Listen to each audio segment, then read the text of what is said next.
Meus amigos da Página 2, muito bom dia. Prazer enorme estar com vocês nesse sábado. Olha, a Página 2, esse canal de comunicação digital, sempre pensando, sempre garimpando temas importantes que envolvem a região do Vale do Itajaí, nossos costumes, nossas tradições, nossa arquitetura. Hoje está propondo uma discussão, uma entrevista com um cidadão que tem feito um trabalho muito interessante ao lado da sua família, numa empresa constituída exatamente pela família, e que vem chamando muita atenção já há 11 anos, quando começa esse trabalho do cidadão Paulo Roberto Folles, de uma família de investidores, de empreendedores, melhor colocando, aqui da cidade de Blumenau, onde está sendo feita essa locação da Página 2 hoje. O Paulo toca em frente esse sonho empreendedor e hoje ele abraça a construção e restauração de casas no estilo Enxaimel. Se você acompanha a Página 2, lembra que há um mês e meio atrás, aproximadamente, nós entrevistamos o titular do IPHAN em Pomerode e o tema foi exatamente isso, a preservação desse estilo arquitetônico europeu, mais germânico até, e que prevalece aqui na região como o principal foco Enxaimel do país. Aqui estão as casas Enxaimel em maior volume, disparado em maior volume.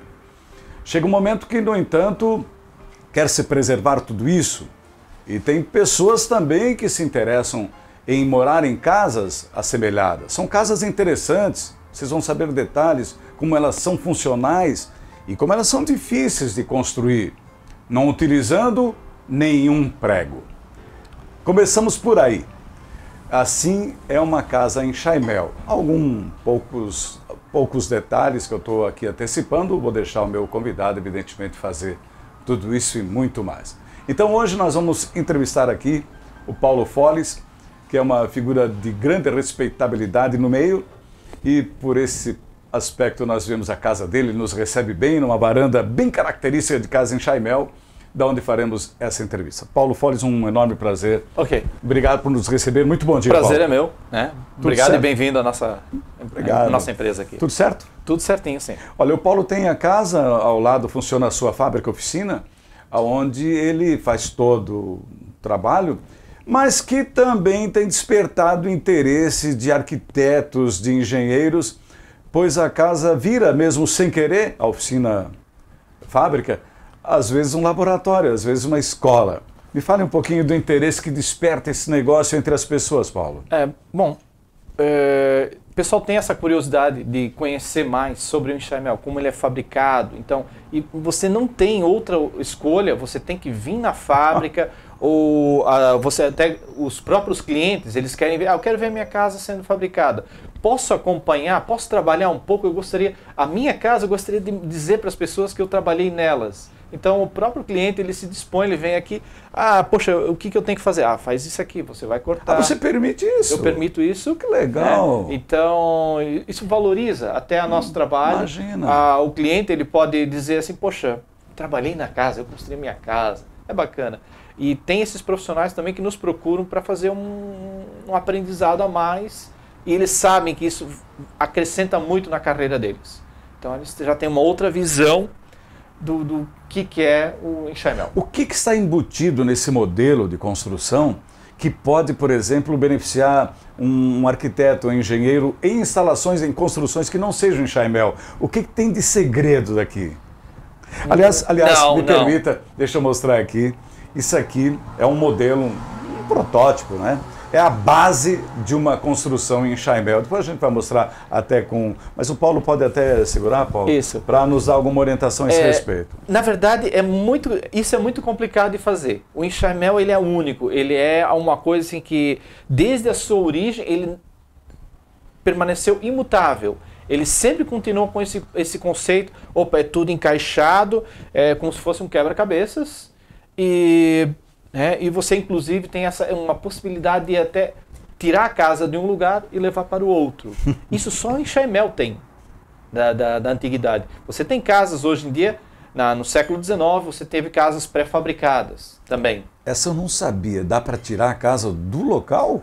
Sim, isso... Na verdade, toda a casa em Chaimel, ela não foi construída naquele lugar. Ela foi fabricada numa oficina ou numa fábrica, primeiramente. Depois ela foi desmontada. E aí você monta lá onde é o cliente. Antigamente era assim também? Sempre foi assim. Que loucura. Você não tem outro jeito de fazer o enxaimel a não ser dessa forma. Por isso que todo mundo, quando olha numa casa em enxaimel, ele vai numa casa, ele Sim. repara, tem uma numeração. Sim. Todas as peças tem. possuem um número. Isso é o número da fábrica, né? Onde ele foi fabricado. O carpinteiro ele teve que marcar para depois ele saber, quando eu for lá montar de novo a casa, eu tenho que... Paulo, eu já identifiquei em você, todos nós aqui da região já sabemos que você é assim. Você não só põe a mão na massa, como se especializou na construção, mas você também tem a história do enxaimel. Você se aprofundou no estudo. Isso é muito legal porque o estudo te leva a fazer, a botar a mão na massa, como se diz. Me fale o que é uma casa em enxaimel para valer e de onde vem esse conceito? Olha, antes de mais nada, assim, não basta a pessoa achar que, que eu sei muito de construção, eu sei trabalhar madeira. Você precisa primeiro saber a história. Na história estão todas as informações que você precisa para fazer funcionar hoje. O que deu errado no passado, você sabe, você tem que consertar. Você não pode repetir os erros. Né? E onde é que deu certo? Você também, tudo lá no passado. Porque houve um tempo assim, não foi construído em Chaimel por alguns anos. Onde estão as informações? Estão todas lá no passado guardadas. Então, isso tudo constantemente a gente pesquisa em livros antigos. Você estudou bastante? Estudamos muito. Então, muita coisa assim que, por exemplo, uma lucarna. Eu nunca tinha feito uma lucarna na vida. Explica o que é lucarna. Lucarna é por exemplo, você tem no telhado da casa, você tem tipo um segundo pavimento em forma de um janelão. Um janelão. Assim? Janelão. Isso é muito lindo, né? Isso é bonito. É muito bonito. Só que no enxaimel, você tem que fazer todas aquelas peças da estrutura, também tem que ser encaixadas. Claro. E aí é o desafio. Como? Como fazer isso? Então, livros antigos mostram isso, eles dão uma orientação. E você tem que solucionar. Hoje em dia, você tem recursos melhores. Nós temos o AutoCAD, né? Temos programas que desenham em 3D e isso facilita muito a percepção de como que você vai ter que fazer. Paulo, mostra como é que encaixa aí, por exemplo. Como é o nome dessa peça? Isso aqui, por exemplo, é um conjunto barrote e caibros. Barrote e caibro. O enxaimel, na verdade, ele é um quebra-cabeça, é toda uma estrutura de madeiras encaixadas. Você tem um encaixe tipo espiga, certo. E você vai encaixando as peças. Deixa eu ver se é isso. E não vai prego nenhum. E não vai prego. O prego, ele não é bom numa estrutura de madeira. O encaixe ele é muito mais resistente. Certo. Muito mais resistente. Então, você encaixou, colocou. Evidentemente que isso era um trabalho pesado, alguns homens, né? Para levantar uma peça dessa. Sim, não, isso aí é... Só que tudo, digamos, quando você monta uma estrutura dessas, você também tem todo o aparelhamento em volta. Você tem, um guindaste manual, certo, você tem roldanas, você tinha recursos. Ninguém que construía casas era uma pessoa sem uma capacitação. E as casas no passado, né, Paulo, elas eram feitas às vezes numa forma de mutirão, né? Pegavam um que conhecia mais ou menos e o restante vinha ajudar, né? Isso é na ocasião da montagem. Pois é. É o auge do trabalho do carpinteiro. Então, por exemplo, terminou de fabricar lá na sua fábrica, né? Toda a casa, todas as peças foram feitas, só que você não sabe, agora vamos juntar tudo. Você fez uma parede, fiz outra parede, todas as peças do telhado, agora vamos juntar tudo. Então, quando chega o dia da montagem, aí você chama os vizinhos, né, parentes, vamos ajudar a fazer força. E quando concluiu a montagem, deu tudo certo, colocou a última peça, aquele alívio do mestre, todo o trabalho deu Paulo, certo. A casa em Chaimel, então, o principal rótulo dela é uma casa sem pregos, de encaixe. Isso. E da onde vem isso? Aí é um problema, eu não posso responder no momento, porque tem descobertas em andamento na Alemanha. Ainda? Eu não quero antecipar. Mas é da Alemanha, certo? Ela é da Alemanha. Foi trazida com os imigrantes. Foi trazida dos imigrantes, ela surgiu na Alemanha. Dr. Blumenau deve ter sido responsável por isso também, né? Sim, não, isso na Alemanha, vamos dizer, há 2000 anos atrás. Nossa. Há 2000 anos atrás. Ela é uma construção medieval, então? Ela é uma construção medieval. Isso desde a época dos romanos. Na época existia o Império Romano, já tinha enxaimel na Alemanha, só que Mas eu não quem posso... é o pai da criança? São os alemães ou os romanos? Isso eu não posso divulgar. Existem equipes que estão fazendo excelentes descobertas na Alemanha, isso nos próximos 5 anos eles vão divulgar. Que legal isso porque ainda, eles né? têm, por exemplo, eu não posso falar uma coisa assim que, eu quero que seja da Alemanha, mas tem alguma evidência? Você tem uma prova disso? Eu não posso falar. Olha, eu estou entrevistando aqui, na página 2 hoje, o Paulo Roberto Folles. Ele é um carpinteiro, é um empreendedor, ele é um cara muito bacana acima de tudo e que sonha em levar adiante esse seu projeto inovador.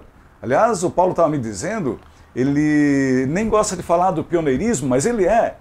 E não tem um concorrente no país, até porque aqui na região do Vale do Itajaí é que se concentra esse molde, essa construção no modelo enxaimel. Essa conversa vai longe, vai ser muito boa ainda, aguardem.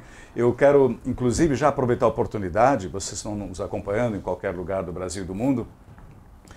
O município de Timbó, onde é a sede da página 2, está vivendo agora um evento dos 150 anos, o Sesc Centenário. Há uma grande mobilização de eventos esportivos, culturais e tantas outras coisas. Um dos pontos maiores será a Expo Timbó 2019, ou a Expo Timbó 150 anos, que na verdade é para comemorar o Sesc Centenário. Vem aí uma grande exposição das empresas de Timbó.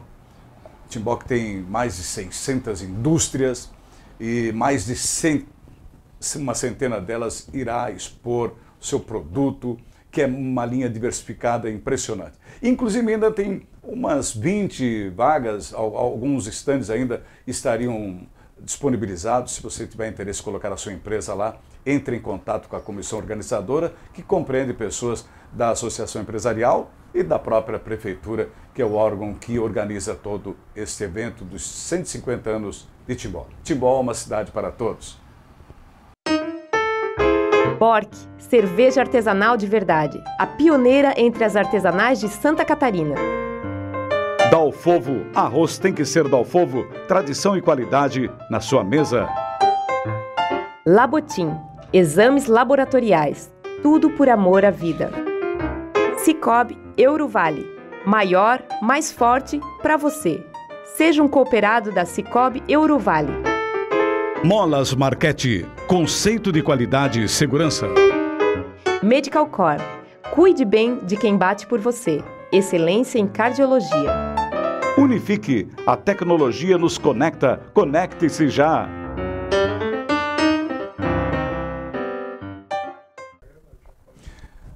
Estamos voltando aqui na página 2, seu canal de comunicação digital.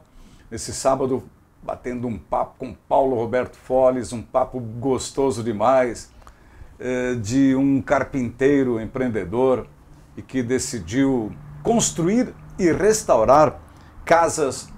E não só casas, vocês vão saber daqui a pouco, que tem umas obras desafiadoras aí, de porte, no estilo enxaimel aqui no Vale do Itajaí. E com isso ele conquistou uma notoriedade muito importante. Vocês vejam que o Paulo está de uniforme, que é uma das características. E, aliás, quando eles outro dia construíram uma casa lá no centro de Timbó, eles trabalhavam assim, indumentados.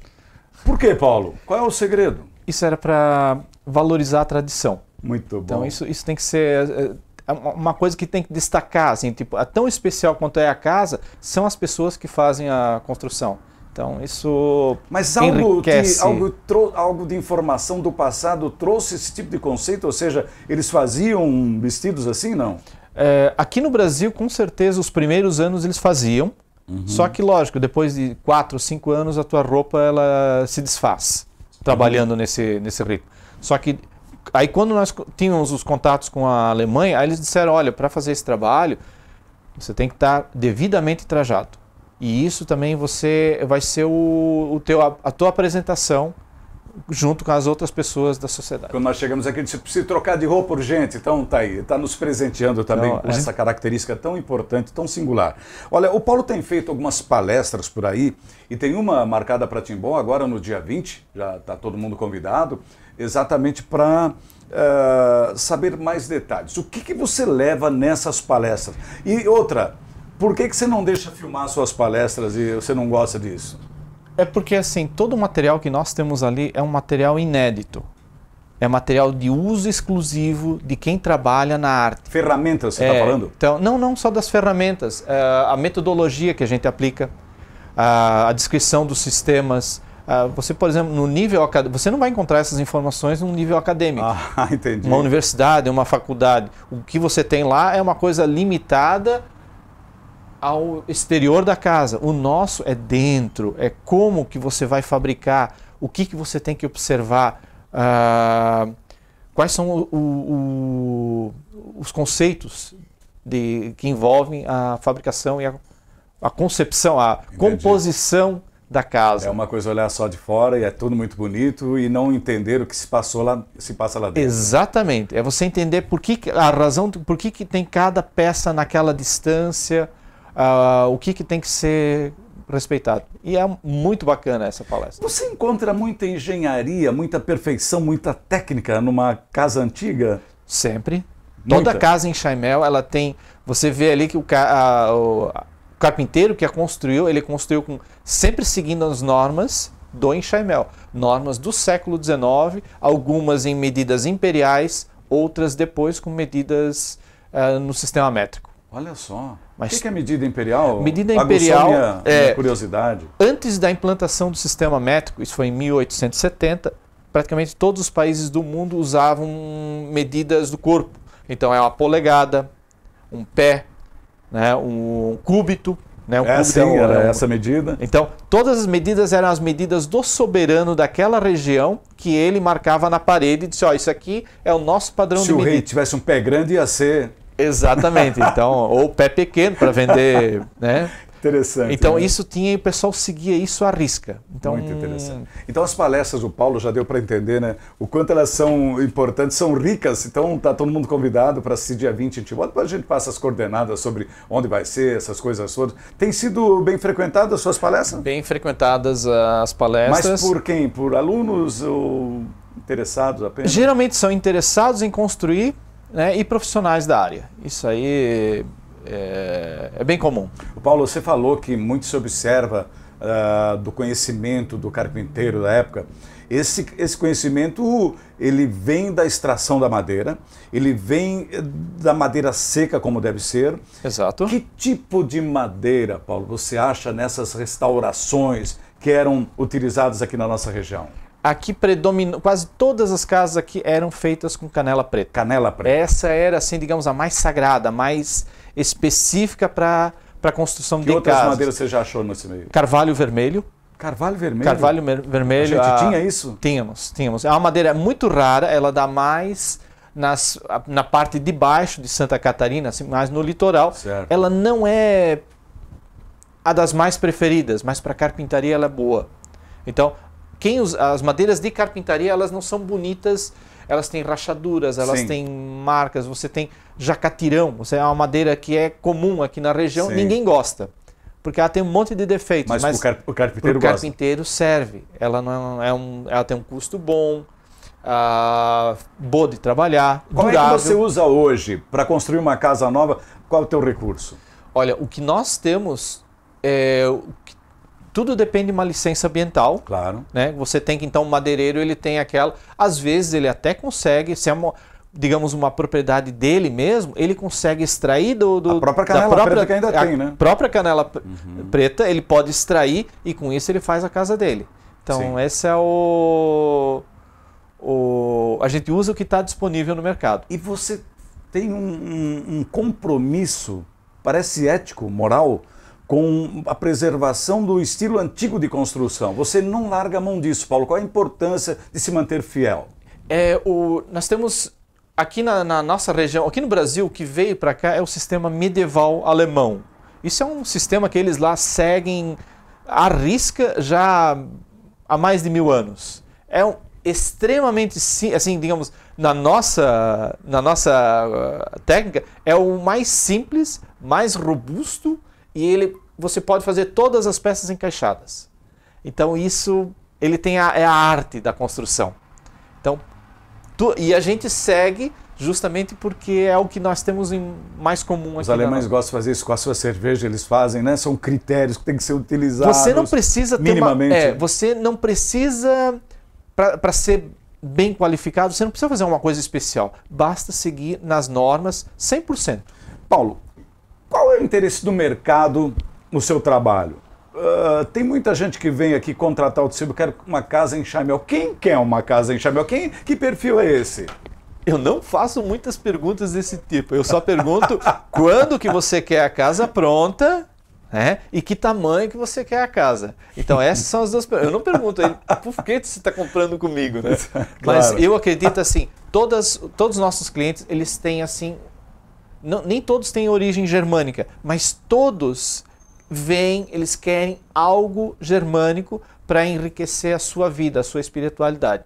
Então eles querem, eu quero um ambiente agradável para morar. Tá, agora vamos lá. Falando exatamente de ambiente agradável diante de um forno que a gente vive no Vale do Itajaí, que é muito quente, para quem não sabe, que tipo de bem, de vantagem traz uma obra dessa para o verão e, consequentemente, também para o inverno? Não é bem assim. Por favor. Como qualquer outra casa, ele chega e esquenta também, isso tem os mesmos problemas que uma casa convencional. Só que hoje a gente coloca nos telhados, a gente põe a manta térmica, certo, põe forro, certo. Isso tudo já melhora muito. Claro. Quando no telhado você faz aberturas para melhorar a ventilação. Certo. São tudo recursos assim, que melhoram em muito a qualidade de vida. A construção por si só, o estilo não atua termicamente? Atua sim. Atua? O aquecimento, por exemplo, eu tenho um sol batendo numa parede de tijolo maciço. Até toda essa parede esquentar com esse sol, ele vai demorar muito tempo. Então você precisa muito calor para esse calor poder atravessar a parede. Lógico, depois que esquentou, ele demora para esfriar também um pouco. Só que dentro, se você mantém o ar-condicionado... Eu sempre falei esse tipo de coisa, que eu moro numa casa em Chaimel e com aera, eu sempre digo, a aera é para exatamente evitar que aqueça o tijolo e que lá dentro propicie um ambiente melhor. E agora ele está comprovando isso. Eu nunca soube da teoria, mas está provado. Então, tanto que nós temos aqui, a nossa fábrica aqui era uma antiga cerâmica. Ela tem paredes aqui de 40 e 60 centímetros. Nossa! Por isso que lá embaixo na fábrica é assim, um clima bem mais agradável. Até você esquentar, o calor não consegue passar tanto uma parede grossa. Eu ainda estou interessado nessa questão do material. Já falamos da madeira e a canela preta é a madeira mais utilizada historicamente e ainda é a mais adequada. Te pergunto agora, a composição seguinte são os tijolos, a cerâmica. Antigamente os tijolos tinham um padrão diferente, eram maiores e eu não sei... Sim, justamente por causa da questão imperial. Do pé do Então, líder. por exemplo, um tijolo antigamente ele tinha 5 polegadas. Certo. Então você pegava as polegadas, 5 polegadas correspondia a 13 centímetros o tijolo. Como agora veio o sistema métrico, 13 é ruim para dividir por 2, vamos por fazer 3, 12, vamos fazer faz 14. 12 porque aí dá para dividir por 2, dá para dividir por 3, dá para dividir por 4. Então, diminuíram por questões de... Olha só. Não, todo o trabalho do Enxaimel, não adianta você ser o melhor engenheiro do mundo, se você não gosta de história, esquece. Então, você tem que andar junto, a história está aqui, a matemática, a ciência está aqui. Paulo, eu vejo que as casas muitas vezes são montadas sobre pedras, né? Pedras, é um padrão, né? É assim, você usa os recursos que você tem à sua volta. Se você vai no Rio Grande do Sul, por exemplo, nós já tivemos 2 casas lá que nós construímos, temos já outra agora encaminhada. A matéria-prima para o preenchimento das paredes você encontra em qualquer lugar. Você pega do chão, pica a pedra, pronto, ela fica como se fosse Eles fazem aqueles muros de taipa. De arenito. Assim. Eles têm arenito ali à vontade, e isso eles fazem fundamento, fazem o preenchimento. Então, antigamente o pessoal usava pedras que eles tinham nas suas propriedades. Hoje, por conta da legislação, risco, você tem o trânsito de carros, claro. Se faz com concreto armado. Claro, ou com... mas antigamente se colocava em cima de pedras, se colocava em cima das pedras. O peso é que faz a amarra? É o peso que determina a fixação no solo ou tem alguma coisa? Praticamente é o peso que não mexeria a casa. E a casa, na verdade, ela é assim. Se você pegar uma casa em Enxaimel qualquer aí, se você pegar a ponta dela e levantar, você levanta a casa inteira. Nossa! É uma estrutura extremamente forte. Isso a gente já fez muitos testes. Ela é a prova de terremotos, inclusive. Não, pois é, vamos chegar agora nas intempéries. Tem alguma informação de uma casa em Enxaimel prejudicada pelo vento, por exemplo, talvez a cobertura, mas assim, estrutura não, né? Não tem informação sobre isso. Eu queria até me lembrar, por exemplo, tem uma casa que nós estávamos fazendo em Bombinhas, na época do furacão Katrina. Do Catarina. Do Catarina. Furacão Catarina. Ele pegou em cheio, deu ventos de 90 km por hora lá naquela... E não aconteceu nada. Não aconteceu nada. E nós estávamos simplesmente a estrutura e o telhado. E qual é a vantagem? Você acaba de falar aqui, ousadamente, que resiste a terremoto. Como assim? Por quê? Como ela é toda encaixada, como ela é toda rígida, ela forma um bloco? Ela forma um bloco, ela é extremamente resistente. Então, isso até, inclusive, estruturas de madeira eram usadas depois do terremoto de Lisboa, em 1750. Que destruiu a capital portuguesa. Então, lá eles criaram as gaiolas pombalinas. Então, isso foi... É a versão deles do Enxaimel. É a versão deles do Enxaimel, só que lá eles usam um prego para fixar essas estruturas. Mas as madeiras estavam inteiras. Sim, toda vez que se desse um terremoto, aquelas estruturas iriam evitar que o prédio colapsasse. Olha, a página 2 está tendo hoje o prazer de conversar com Paulo Roberto Folles, ele que é um carpinteiro empreendedor e que saiu e sai por aí construindo casas em Enxaimel, também faz restauros, quero falar isso no próximo bloco para vocês. E é uma história muito interessante da arquitetura, da forma como se construíam as casas aqui no Vale do Itajaí antigamente, e não só aqui, um padrão que vem da Europa, mas é muito interessante. Estou gostando demais, espero que vocês também estejam curtindo essa entrevista aqui na página 2, seu canal de comunicação digital. Meus amigos, é o seguinte, o SAMAI de Timbó, quase que numa parceria com o consórcio intermunicipal, desenvolveu algo que tem chamado muita atenção, o Ecoponto. O Ecoponto está localizado num ponto estratégico do município e convida as pessoas a levarem lá o chamado lixo eletrônico, eletrodomésticos, móveis, essas coisas todas. As pessoas então estão sendo encaminhadas a exercitar o seu conceito de cidadania e quando jogar uma dessas coisas fora, não jogue fora simplesmente, leve lá, porque lá tem uma situação muito importante, o reaproveitamento, a reciclagem, mas tem mais que isso, tem uma ação social importante, como por exemplo, se chega lá uma geladeira, por exemplo, que está só com problema de borracha, eles restauram e levam para uma família que precisa. Olha só que pegada bacana. É uma iniciativa do SAMAI e do consórcio intermunicipal. Quero que vocês não esqueçam, quando tiver uma situação dessas, leve direto para o Ecoponto. É um gesto de cidadania.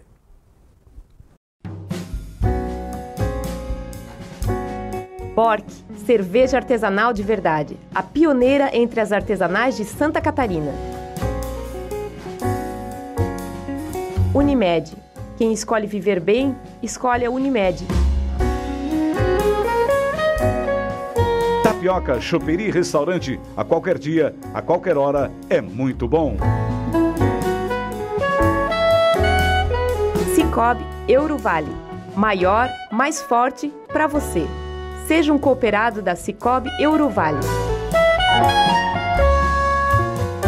Timbonet, o principal portal de atualidades e informações do Médio Vale. Acesse timbonet.com.br.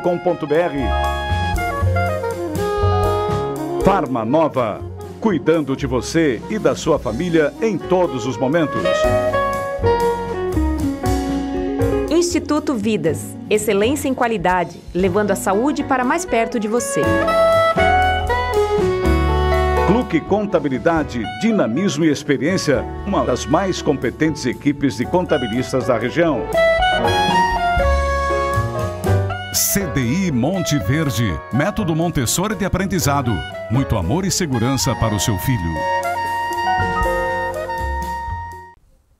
Estamos voltando aqui na página 2 esse sábado com um tema, eu estou muito contente de ter pautado essa entrevista com Paulo Folles, que é um carpinteiro empreendedor e que trabalha na construção e restauração de casas do tipo enxaimel. E essa conversa vai ainda por alguns minutos, espero que vocês estejam gostando, e porque a gente está pegando aqui umas nuances, umas coisas detalhadas desse estilo de construção e que sobrevive ao tempo, vamos aqui relacionar tempo mesmo, sobrevive às intempéries e sobrevive também ao gosto das pessoas, que é importante. Tanto que ela ainda é o desejo de consumo de muita gente. Paulo, eu estava querendo falar disso antes e falemos agora então. Quantas casas você constrói por ano? Olha, nós estamos fazendo uma média de 3 a 4 casas por ano, isso dependendo do tamanho delas. É uma média boa, é o que a gente consegue e o que quer atender. Acima disso, acho que a gente vai perder a qualidade. Então, mas eu ainda remendo a pergunta.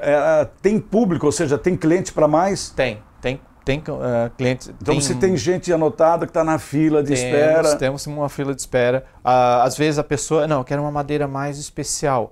Eu já quero reservar a casa, eu só estou vendo detalhes do terreno. Assim que eu tiver o terreno comprado, já pode iniciar a construção da casa. Você consegue, como todo mundo que vai fazer um investimento quer saber de valores e quer saber de prazos, em se tratando do tempo, você consegue limitar um tempo, dar um tempo, olha, daqui a 3 meses eu te entrego, como é que é? Sim, hoje, na verdade, a gente tem que fazer essa programação, porque como tem gente esperando, tem gente aguardando, então eu tenho que assim, eu vou começar tal dia, eu vou terminar tal dia a fabricação, já podemos programar quando que nós vamos montar. Aí a gente pode planejar melhor uma segunda etapa. Em média, qual é o tamanho da casa que você faz? 120 metros quadrados. 120 metros quadrados. E o tempo de você edificar uma casa de 120 metros quadrados? Fabricar e montar lá está em 2 a 3 meses. 2 a 3 meses. E aí, às vezes, o que acontece? É uma cidade muito distante, então a parte de preenchimento dos tijolos, acabamentos, eles preferem pegar pessoal local. Ele tem uma arquiteta que vai cuidar da parte a parte interna, ótimo, é a melhor opção, então você chama um arquiteto, que esse acabamento nós vamos aplicar, esse outro. Quer dizer que o cidadão tem então a liberdade de pegar um pedreiro e ele preencher. Ele mesmo. O preenchimento é fácil, Paulo? O preenchimento é bastante, ele também tem normas, materiais que você deve seguir, só que ele é um trabalho bastante simples, tranquilo de fazer. Isso até os donos da casa, eles podem se arriscar a fazer. Uhum. Então, o acabamento não é uma coisa assim exigente, mas temos clientes que, não, eu quero uma coisa bem mais sofisticada. Paulo, na casa onde moro, ela tem essa característica. Tem lugares que tem a madeira assim como está ali, mas tem lugares que é contato direto com tijolo. E aí existem tijolinhos de madeira para absorver o pino, uma coisa assim.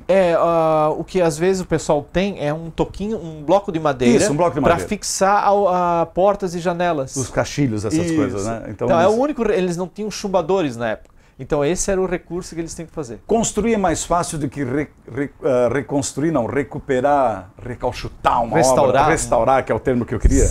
Construir, logicamente, vai ser mais fácil, porque você parte já de uma madeira nova, você não precisa desmontar, você não precisa lá no local investir naquela etapa.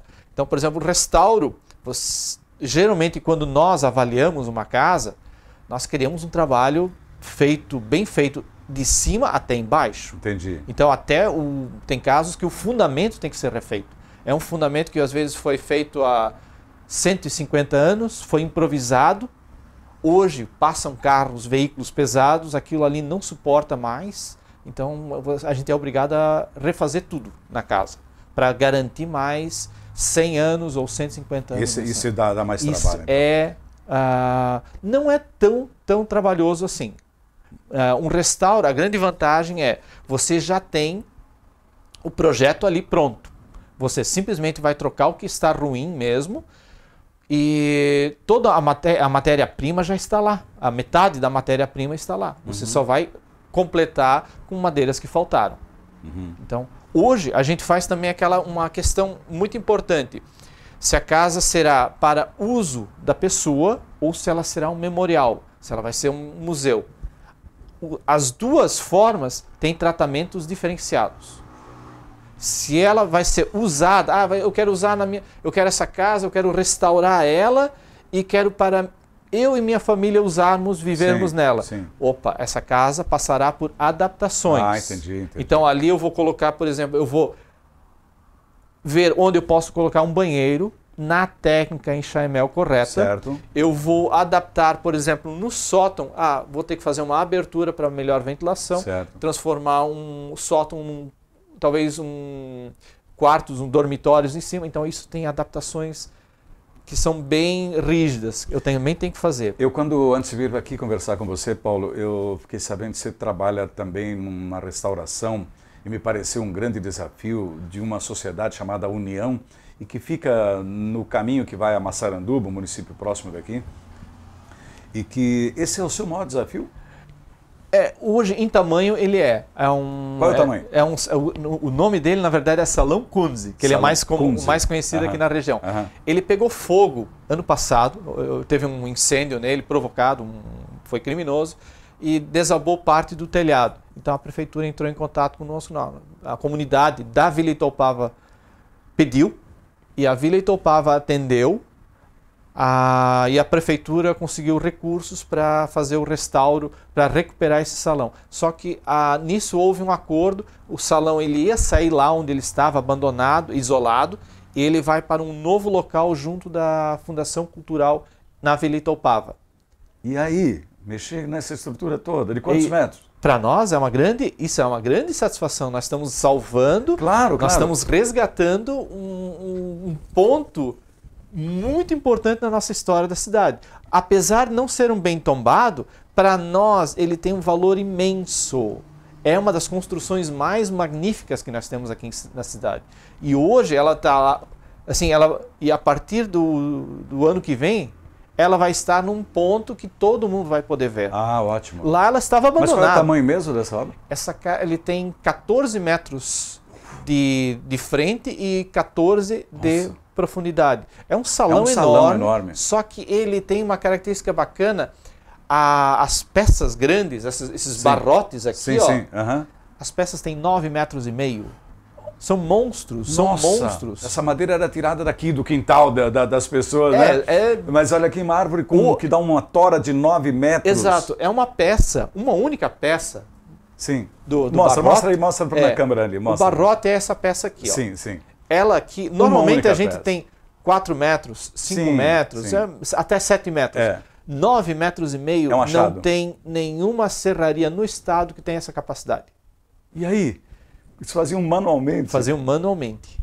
Então, e poder ter salvo isso, esse salão, e mostrar isso para as gerações futuras, eles faziam assim, tinham essa capacidade, então... Ela resistiu, dá para dizer que também que essas madeiras resistiram ao fogo até? No caso lá? Não. A sorte ali, houve uma sorte, o telhado ele estava ruim. Quando pegou fogo, ele logo desabou. E as telhas, quando desabaram, abafaram o fogo. Essa foi assim, então... Aquele salão, ele não queria morrer. Parece assim uma coisa predestinada. Como é que nasceu em você esse interesse? Bom, como todo blumenauense, eu sempre me preocupava com enxaimel. Eu nasci aqui na Itoupava Central, eu sempre vivi aqui na Itoupava Central, eu vi essas casas desabando. Então eu, com tristeza, assim, poxa, eu quero salvar aquela lá, eu quero salvar aquela lá. Não dava. Toda vez que a gente buscava, poxa, podemos desmontar, levar em algum... Não deve, isso é do patrimônio e tal. Aí eu pensei, poxa vida, eu não quero ser mais aquele que fica reclamando, que fica criticando, que fica exigindo. Eu quero mão na massa, eu vou começar a fazer. E aí estudou? Busquei tudo que era informação e começamos a... Paulo, numa obra dessa, você ainda encontra algum segredinho, alguma técnica que sim aparece e te surpreende? Todos os dias. Todos os dias. Não tem um dia que a gente não pega e descobre algo novo. O que, por exemplo? Só para citar um... Por exemplo, ali em Timbó, por exemplo... lá na nossa... Na casinha lá em Timbó, nós fizemos um mezanino. Sim. Então, quem entra lá dentro já espanta, ele tem dentro, no vão central, ele tem um mezanino, ele tem uma abertura que é justamente para o pessoal olhar como é que é o sótão, e até, se um dia quiserem fazer um evento, tem um sobrepiso para um segundo público lá em cima. Isso aumenta a capacidade e é uma coisa diferente. Eu achava que era só eu que fazia isso. Né? Que, não, isso é uma invenção nossa, eu ficava me gabando, achava. Outro dia, um aprendiz meu trouxe um livro da Alemanha, e o que tem lá no livro, exatamente orientações de como fazer um mezanino no enxamel. Então, a gente não... Tudo... Mas é raro encontrar por aqui um mezanino. É raro. Antigo, então, né? Até alguns encaixes que a gente pensa assim, não, esse encaixe aqui é criação nossa, é um aperfeiçoamento nosso. Quando você vai ver numa casa antiga, está lá o mesmo encaixe, outro carpinteiro chegou à mesma conclusão que nós. Então... Agora, falando um pouco direto para as pessoas que moram aqui no Vale do Itajaí, qual é a casa, a construção em Chaimel que mais te fascina, Paulo? Ou que mais te provocou uma reação assim, de chamar atenção mesmo? Deve ser muitas, né? Mas uma em especial. Poxa, são tantas. Blumenau tem muitas, mas a casa do secretário Vandenburg, que é o museu da família colonial, ele é o mais impressionante. Nossa, que bacana. Porque o que acontece? Nós restauramos uma casa irmã. Um carpinteiro, ele fazia várias casas. Aquela foi a primeira casa que ele construiu, esse carpinteiro, 1857, se não me engano. Nós construímos uma que provavelmente ele construiu 3 anos depois. Caramba. Então, o que aconteceu? Ela estava muito ruim. Ela estava muito ruim. Só que a gente, poxa, eu percebi assim, nossa, eu conheço essa casa, já me vi em algum lugar, mas, poxa, onde? Aí fomos lá, era essa casa, o mesmo carpinteiro que fez essa. Então a gente teve que ir lá, ele fez desse jeito. Ele fez... Então, para completar aquelas lacunas que faltavam na casa que íamos restaurar, buscamos informações lá. Nossa. Paulo, e esse teu interesse vai ser preservado, vai ser continuado? Eu sei que você tem a esposa, tem o seu pai, tem o filho já que está inserido nesse contexto. Vai longe essa tradição? Vai longe porque a gente se espelha muito na Alemanha. Na Alemanha, antes da queda do Muro de Berlim, existiam pouquíssimas fábricas de casa em Chaimel. O pessoal não tinha aquele... em Chaimel é bonito, tal, o Fachwerk na Alemanha. Sim. Então, isso é bacana, mas interesse econômico nisso não tinha.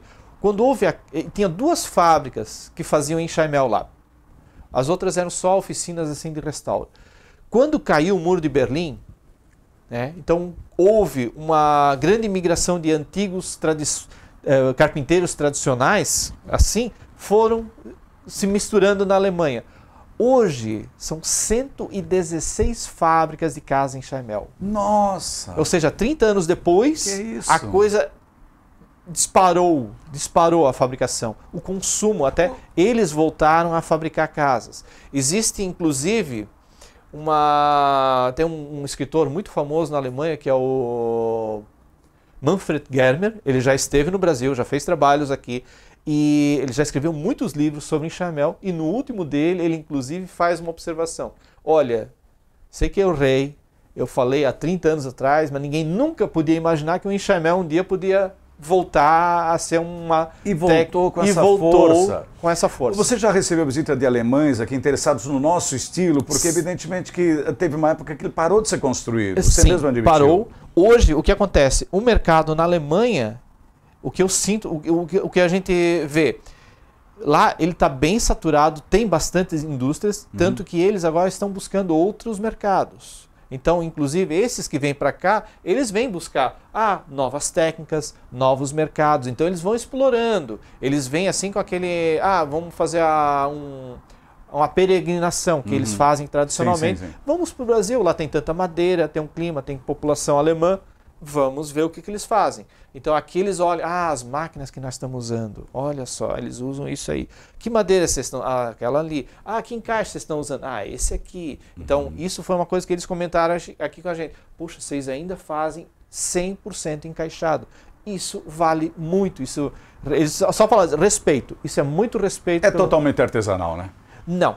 Não?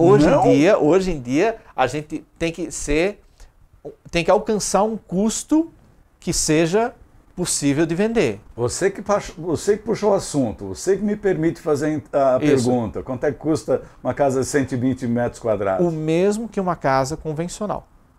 Porque hoje em toda a construção você tem o CUB, o custo unitário básico. Você pratica o mesmo valor? Eu tenho que alcançar esse valor. Não é nem eu praticar. Se eu fizer mais caro, eu não consigo vender. Interessante. Então eu tenho esse desafio. Além de fazer tudo encaixado, eu tenho que fazer a um custo que qualquer cidadão, ele pode comprar também. Muito bom. Estou entrevistando o Paulo Follisson, vou fazer um intervalo rápido e em seguidinho a última parte dessa entrevista que a gente está fazendo aqui, numa locação muito bacana, na varanda da sua casa em Chaimel, aqui na região da Itopava Central, um bairro de Blumenau, muito legal. Olha, quero chamar a atenção de vocês. A Prefeitura de Timbó e a Secretaria Municipal de Saúde adotou um atendimento extra para as pessoas no final do dia. Olha só, a Policlínica instituiu um horário alongado de atendimento, das 17 às 22 horas. Para quê? Para que as pessoas não apareçam assim, sem motivos maiores para o pronto-socorro, por exemplo. O pronto-socorro é um local de urgência e emergência e há uma grande confusão na utilização do pronto-socorro. Às vezes lá por uma coisa que já te incomoda desde a manhã, você tira a vaga de alguém que chega acidentado, cheio de traumas, essas coisas todas. Então, pense nisso. Agora tem um horário estendido de atendimento à saúde em Timbó. Ou seja, a Prefeitura adotou na Policlínica, das 17 às 22 horas, um horário exatamente para atender essas pessoas que não precisam recorrer ao pronto-socorro. Pense nisso. Timbó é uma cidade para todos.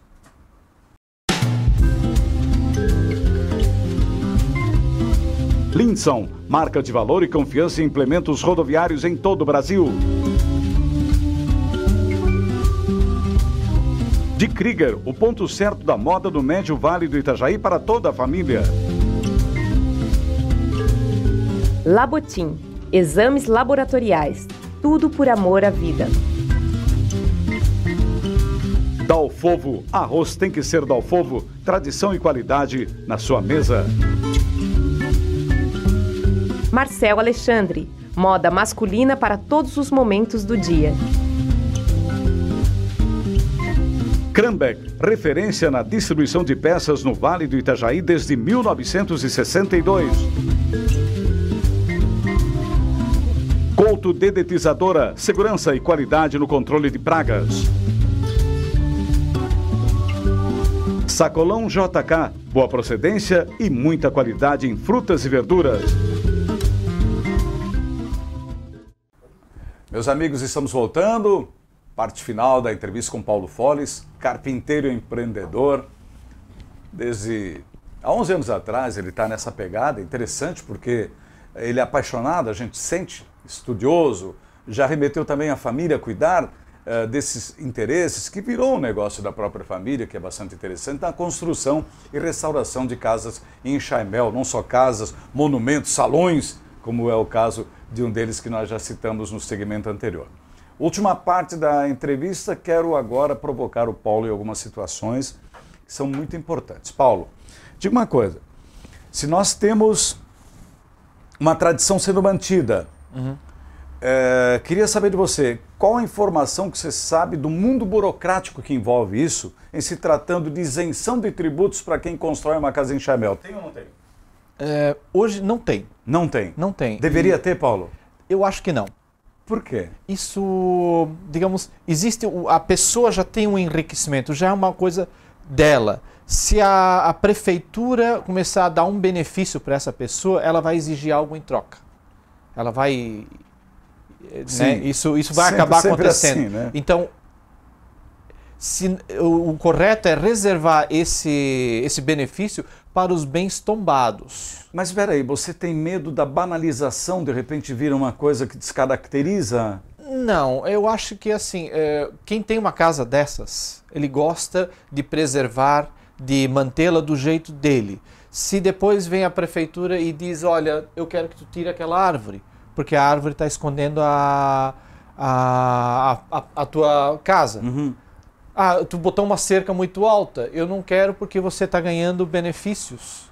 Então você tem que ouvir... Isso em relação a tombamento, né? O tombamento, né? Então, o incentivo até seria bom. Por exemplo, facilitar a documentação na hora de erguer a casa. Ah, uma casa em Charmel, poxa, então você não precisa tal documento ou tal documento. Nesse ponto. Nesse ponto, isso seria uma grande vantagem. Tá certo. Paulo, e o tombamento? Qual é a sua opinião sobre tombamento?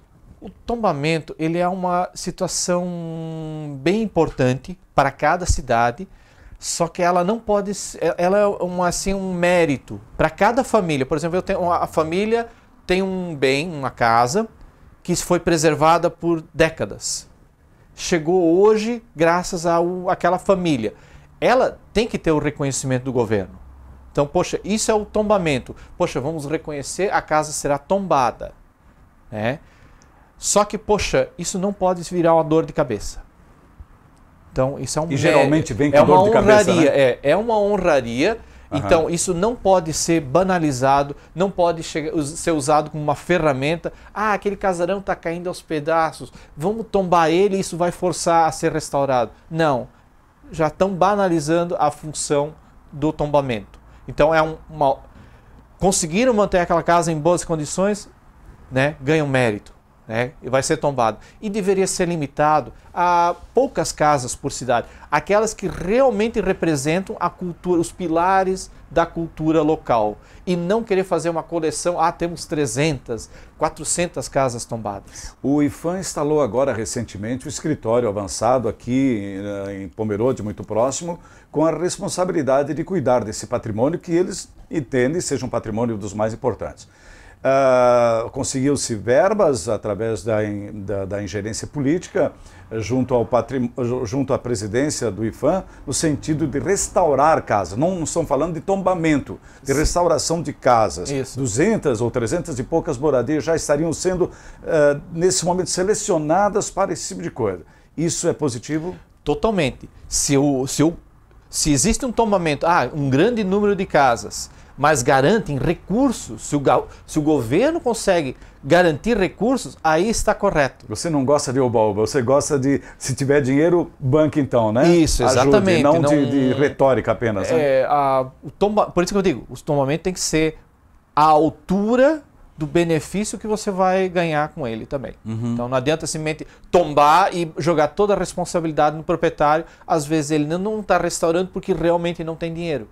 Não é o tombamento que vai forçar ele a fazer isso. Então você cobra critérios, então? Critérios, exatamente. É preciso ter isso para poder iniciar um processo de tombamento. Para ele funcionar. Né? Não tem outro jeito. Geralmente quando a casa já está mal conservada é porque a gente sente que ali está faltando recurso para manutenção. Exato, né? exato. Então, eu não você forçar o proprietário aí, assim, digamos, todo mundo, eu tenho a casa, poxa, eu não estou afim de restaurar, porque ela já estava velha quando eu morava nela. Eu sei os problemas, eu sei que, poxa, se eu começar a mexer ali, eu vou ter que trocar tudo. O proprietário sabe disso. Paulo, você faz festa da comieira, não? Quando a casa está pronta? Fazemos. Só que é um pouquinho diferente, nós não fazemos a festa. Mas você participa, claro. Nós fazemos o Richtkrone, que é uma coroa da comieira. Tá certo. Então, nós celebramos que tudo deu certo na montagem da estrutura.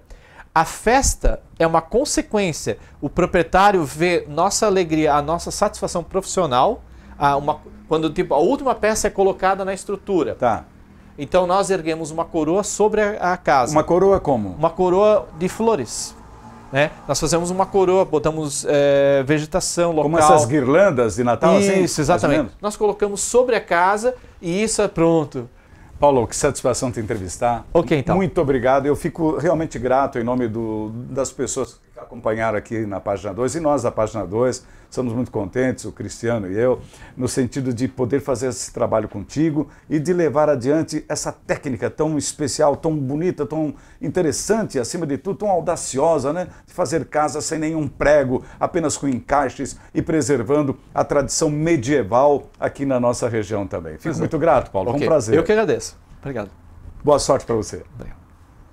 É isso. Então a gente está concluindo A entrevista de hoje com o Paulo, um apaixonado, né? Estudioso acima de tudo, falando desse jeito de construir, como se fazia lá atrás, no passado, e que hoje se mantém aqui na nossa região. Que bom que o IPHAN está na região.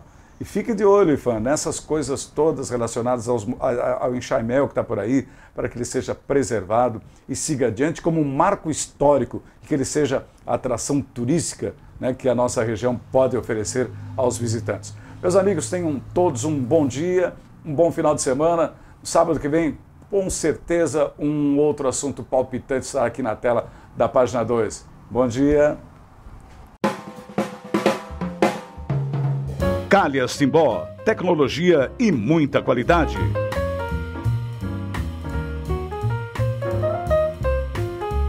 Medical Core. Cuide bem de quem bate por você. Excelência em cardiologia. Lojas Hart, a família do Médio Vale já conhece. 9 décadas de tradição e história. HC Brasil, moda vibrante, confortável e atual para o dia a dia e ocasiões especiais. Pilates Estúdio Terapia. Faça Pilates para todas as idades. Promoção de saúde para corpo e mente. Aqua Fitness, as técnicas da natação com quem entende do assunto. Matrículas abertas. The Flash, precisou? É urgente? Chame The Flash. Entrega com rapidez e segurança. Unifique, a tecnologia nos conecta. Conecte-se já.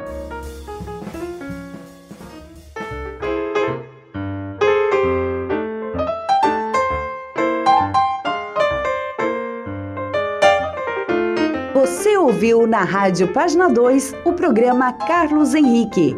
Bate-papo, opinião, conteúdo e um clima agradável para sua manhã de sábado.